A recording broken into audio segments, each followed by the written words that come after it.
안녕하세요. 남편과 이혼한 30대 평범한 여성입니다. 하지만 제가 남편과 이혼하게 된 이유는 결코 평범하지 않네요.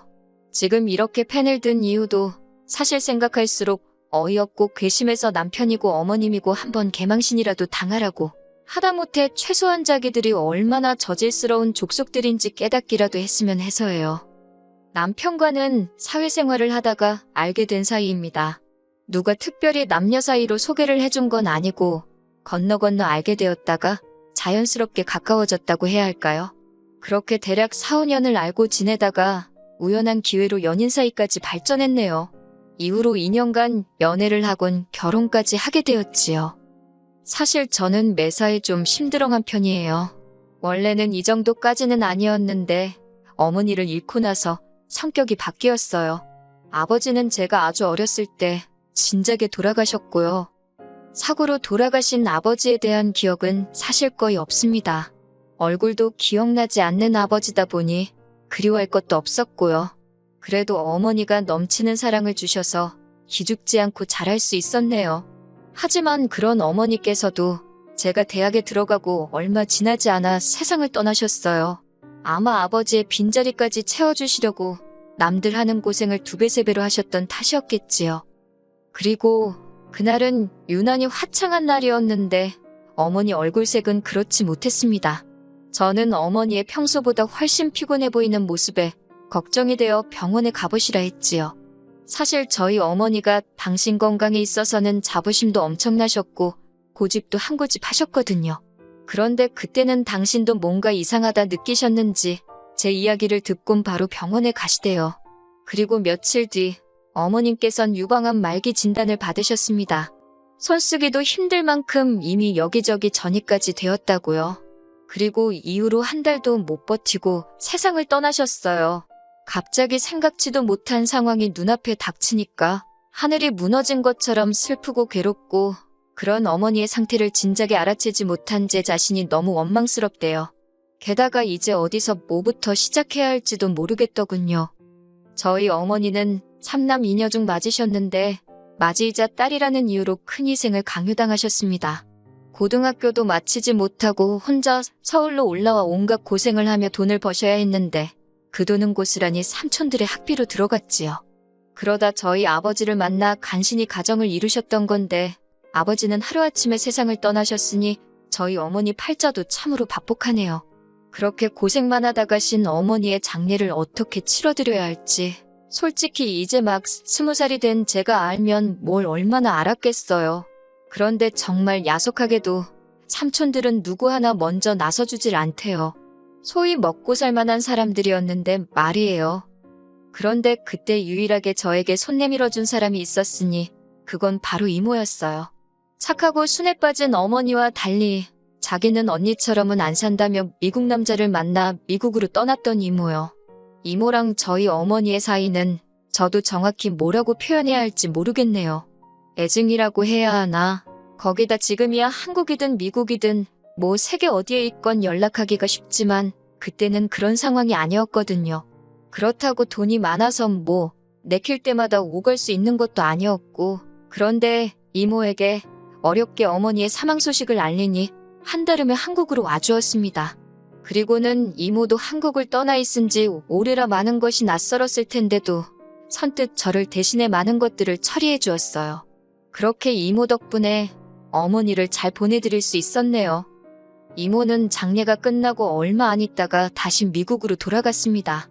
그리고 이후로는 자주는 아니더라도 이따금씩 서로 소식을 묻고 지냈어요. 이모가 자세히 말한 적은 없지만 느낌상 이모도 사는 게 편치 않다는 것 정도는 알 수 있었지요. 한편 저는 대학을 중퇴하고 곧바로 취업 전선에 뛰어들었습니다. 그리고 다행히 운 좋게 꽤 괜찮은 중소기업에 들어갔어요. 거기서 남편도 만난 거고요. 남편에게는 연애를 시작하고 얼마 지나지 않아 진작에 제 가족관계라던가 소위 약점이 될 만한 건 다 까놓고 말했습니다. 앞서 언급했다시피 매사에 심드렁해지다 보니 싫다는 사람 나도 싫고 간다는 사람 나도 안 잡는다는 식으로 성격도 변해 있었거든요. 그런데 다행이라고 해야 할지 제 이야기를 들은 남편이 저더러 힘들었겠다며 이제 자기가 저에게 힘이 되어주고 싶답니다. 상투적인 표현이긴 했지만 그때만큼은 진심처럼 들렸고 믿고 싶었던 게 사실이에요. 처음 시댁에 인사를 드리러 갔을 때 남편이 어머님께 어느 정도 제 사정을 미리 설명해 놓은 덕분에 크게 난처한 일은 없었어요. 어머님께서 특별히 인자하거나 따뜻하게 맞아주신 건 아니지만 사람마다 표현하는 게 다르잖아요. 성격 자체가 무뚝뚝하신 분이구나 그렇게 생각했지요. 그리고 이것도 다행이라고 해야 할지 재산이라고 하기도 뭐하지만 제 경제적 사정이나 남편 사정이나 별반 차이가 없었어요. 어머님 아버님은 집 한 채 갖고 계신 거랑 최소한의 노후 준비만 되어 있는 상황이라 달리 저희에게 도움을 주실 여유가 없으셨고요. 그래서 자의반타의반으로 반반 결혼을 하게 되었는데 솔직히 이 정도면 제가 많이 처지는 결혼이란 생각이 들진 않았지요. 그런데 이것도 지금에서야 돌이켜 생각해보니 제 착각이었던 모양입니다. 그 일이 있기 전까지 짧다면 짧고 길다면 길었던 제 결혼 생활을 돌이켜보자면 솔직히 녹록지만은 않았어요. 나중에 애라도 태어나면 어머님이 봐주신다 하시니 그렇다고 제가 달리 맡길 친정이 있는 것도 아니고 시댁 근처에 집을 얻으라는데 싫다 할 만한 명분이 없었습니다. 어차피 신혼은 1년만 즐기고 아이를 가질 계획이기도 했으니 좋은 게 좋은 거다 생각하고 시댁 근처에 신혼집을 구했지요. 그런데 이후로 어머님께선 걸핏하면 아버님과 다투셨다던가 당신 집은 물건이 많아서 답답하다는 핑계를 대시며 저희 집을 찾아오셨어요. 뿐만 아니라 걸핏하면 이거 필요하다 저기 가고 싶다 하시며 돈을 말 그대로 뜯어가시기 일쑤였습니다. 여러 가지로 스트레스를 받다 보니 임신은 당연히 되지 않았고요. 결국 견디다 못한 제가 남편에게 도움을 요청해보기도 했지만 별 소용은 없었지요. 한편 결혼식을 마지막으로 이모와는 한동안 만나지 못한 채 계속해서 연락만 주고받고 있었어요. 다만 이모가 신경 쓸까 걱정되기도 하고 잘 지내는 모습만 보여주고 싶어서 시댁 근처에 살면서 받는 스트레스라던가 남편의 무신경함 같은 이야기는 꺼내지 않았네요. 그러다 지난해 봄 이모의 건강이 매우 나빠졌다는 사실을 알게 되었습니다. 처음으로 이모 입에서 한국에서 좀 쉬고 싶다는 이야기가 나왔거든요. 돌아가신 친정어머니처럼 이모도 당신 건강에 관해서는 당당하시고 고집센 분이셨기에 이모에 쉬고 싶다는 말이 예사롭게 들리지 않대요.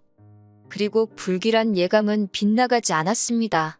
한국으로 들어온 이모의 건강 상태는 말도 못하게 악화되어 있었어요.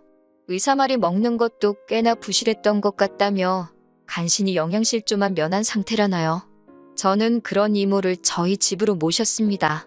저를 좋게 봐준 상사 덕분에 대부분의 업무도 집에서 처리할 수 있게 되었고요. 그리고 어떻게 들릴지 모르겠지만 이 모든 결정을 내리는 데 있어서 남편과는 상의하지 않았습니다. 어차피 남편에게 이야기하면 어머님 귀에 들어갈 게 뻔했고 그렇다면 보나마나 좋은 소리는 못 들을 테니 일단 저질러 보자는 생각이었지요. 그리고 아니나 다를까 이모가 저희 집에 오기가 무섭게 어머님으로부터 불호령이 떨어졌어요. 어머님께선 저더러 이게 네 집이냐고 왜 네 마음대로 하느냐고 당신 아들이 허수아비로 보이냐면서 당장 이모를 내보내라대요. 그 말을 듣는데 순간 울분이 치솟아서 그럼 뭐 저는 어머님 눈에 허수아비라서 그렇게 시도 때도 없이 드나드신 건가요? 열받은 저도 지지 않고 반반 결혼했으니 저한테도 절반의 권한이 있다. 어머님은 언제 저한테 물어보시고 저희 집 드나드셨냐고 따졌습니다. 그때 처음으로 어머님께 할 말은 했던 것 같아요. 아픈 이모긴 했어도 내 가족이 와 있다 생각하니 솔직히 기가 좀 사른 것도 있었지요. 어머님도 처음 보는 제 모습에 당황하셨는지 화가 한풀 꺾인 눈치였네요. 그렇다고 뭐 구박을 그만두신 건 아닙니다. 이후로도 피동피동 살이 오른 제 남편을 앞에 보면서 제가 이모한테 신경 쓰느라 남편한테 소홀해서 얼굴이 반쪽이 됐다는 소리를 아무렇지 않게 하시는 분이셨거든요. 한편 그렇게 이모와 함께 산 지 석 달이 좀 지났을 때였어요. 이모가 저한테 할 말이 있다는데 정말 얼굴이 하얗게 질려서는 말도 못하게 상태가 안 좋더라고요. 119에 연락을 하고 5분인지 10분인지 짧았지만 저에겐 연것 같던 시간을 기다리는데 이모가 저더러 혹시 당신이 잘못되면 당신 여행 가방에 노란 주머니가 있다고 꼭 저더러 그걸 챙기랍니다. 저는 그런 이모가 너무 야속해서 왜 그런 소리를 하느냐고 성질을 냈지요. 이모는 바로 중환자실로 옮겨졌고 의사 말로는 전반적으로 다 안 좋아서 어디부터 손을 써야 할지도 모르겠답니다. 마음의 준비를 하라는 의사의 말에 심장이 터질 것 같더라고요. 그래도 이제는 더 이상 20살에 아무것도 모르던 울보가 아니었으니 굳게 마음을 먹고 어떻게 이모를 잘 보내드릴 수 있을지 하나씩 준비를 시작했습니다. 그렇게 이모가 중환자실에 들어가 있은 지 일주일쯤 되던 날이었어요. 이때 저는 거의 집에는 들리지 않고 병원에서 숙식을 해결하는 정도였는데 이게 당연히 저희 어머님 눈에는 곱게 보일 리가 없었겠지요. 하지만 저도 할 말은 있습니다. 이모는 저에게 유일한 친정 식구였고 그 사실을 남편은 물론이고 어머님 아버님도 잘 알고 계셨어요. 그런데 셋 중 그 누구도 이모님 건강이 어떤지 상태는 호전되고 있는지 묻는 사람이 없었거든요. 그러니 저라고 그 와중에 집안일이며 살림이 뭐 신경 쓰이기나 했겠어요? 어머님 기분도 제 알 바가 아니었고요. 정말이지 그때 저 결혼 생활에 엄청난 회의감을 느끼고 있었네요. 그런 와중에 찾아오신 어머님은 서운하게 듣지 말라며 저한테 따끔하게 할 말이 있답니다. 그래놓고 하신다는 소리가 이모 장례는 어떻게 할 거냐고 그래요. 그래서 저는 뭐 숨기고 말고 할 것도 없이 솔직히 말했습니다. 남들보다 더 좋게는 못 해드리더라도 남들 하는 만큼은 해서 보내드릴 생각이라고요. 그랬더니 어머님이 그게 돈이 얼마가 드는 줄 알고 하는 소리냐입니다. 순간 제 귀를 의심했어요. 이 와중에 돈이라니 무슨 말씀이 하고 싶은 건가 싶어서요. 그리고 어머님은 계속해서 말을 이어가셨습니다. 저희 이모 장례식 치러주면 뭐 올 사람이나 있냐입니다. 와서 부의금 낼 사람이 몇이나 되냐고요. 장례는 원래 들어오는 부의금으로 치르는 건데 올 사람도 없는데 어쩌려고 그러냐면서 그러면서 하는 말이 그냥 화장이나 하고 간단하게 정리하랍니다. 사람이라면 저런 소리를 저렇게 거리낌 없이 할 수가 있나?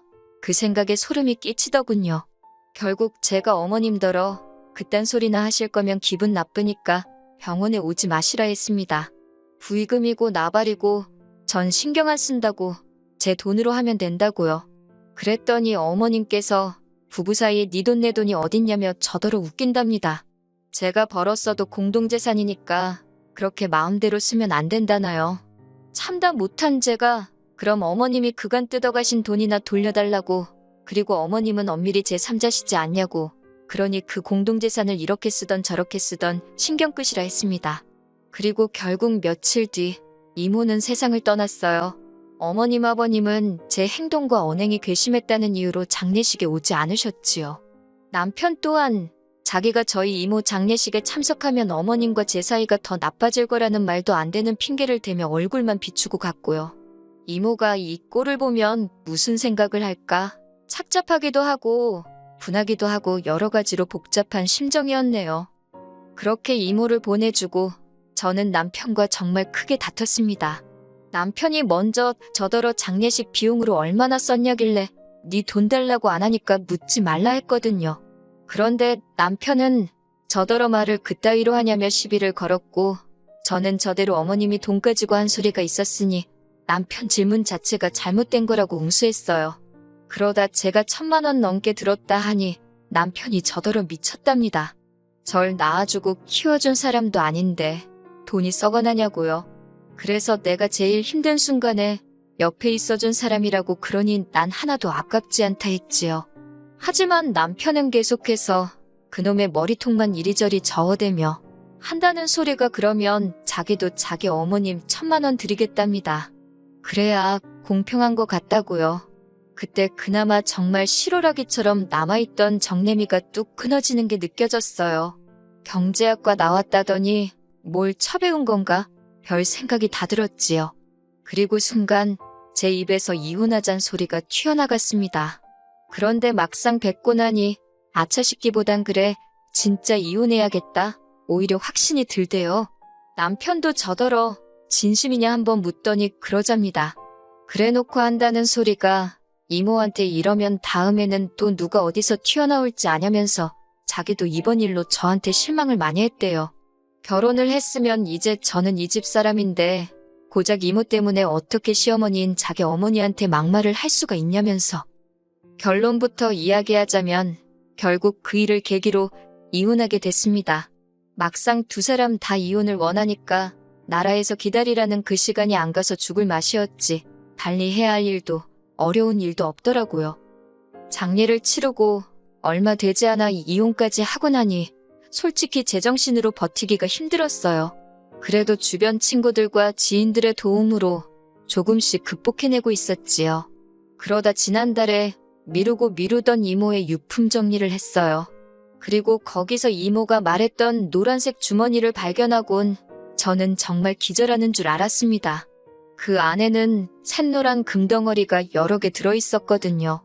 어떤 건 열쇠 모양을 하고 있고 아주 작지만 두꺼비 모양도 있었고 게다가 제법 알이 큰 다이아가 박힌 보석들도 여러 개 있더군요. 하지만 그것들 사이로 더 눈에 띄는 것이 있었으니 그건 바로 이모의 글씨체가 적힌 메모 한 장이었습니다. 이모는 진작부터 가까이서 저를 보살펴주지 못해서 미안하다며 그런데도 이렇게 제가 당신을 챙겨줘서 고마울 뿐이라 했습니다. 그리고 덧붙이기를 얼마 되지 않겠지만 이모가 알뜰살뜰 모은 재산이라고 언젠가 저에게 도움이 되면 좋겠다는 사실 더 구구절절한데 그러면 제 사연을 못 끝낼 것 같네요. 에휴. 아무튼 금은방에 가서 물어보니 금은방 주인분도 꽤나 놀란 표정으로 금만 내도 몇 천만 원치는 될 거랍니다. 이모가 남긴 것들은 팔지 않을 거예요. 사실 친정어머니는 그 흔한 귀걸이 한쪽도 남기고 가신 게 없어서 그게 저에겐 늘 한이었거든요. 그래서 이모가 남겨준 선물은 저에겐 무엇과도 바꿀 수 없는 의미가 있지요. 살다가 힘든 순간순간 이렇게 나를 생각해주는 사람이 있었다는 그 사실이 그리워질 때 한 번씩 들여다볼까 해요. 그리고 사람이 마음을 곱게 써야 한다는 말이 참으로 맞는 말입니다. 아버님이 얼마 전 중풍으로 쓰러지셨다대요. 뭐 중풍 때문에 돌아가시고 그러진 않겠지만 전 왠지 어머님의 업보로 아버님이 벌을 받는 것 같단 생각이 들어서 뭐 하긴 부의금 들어올 곳이 많으실 테니 걱정은 없으시겠네요.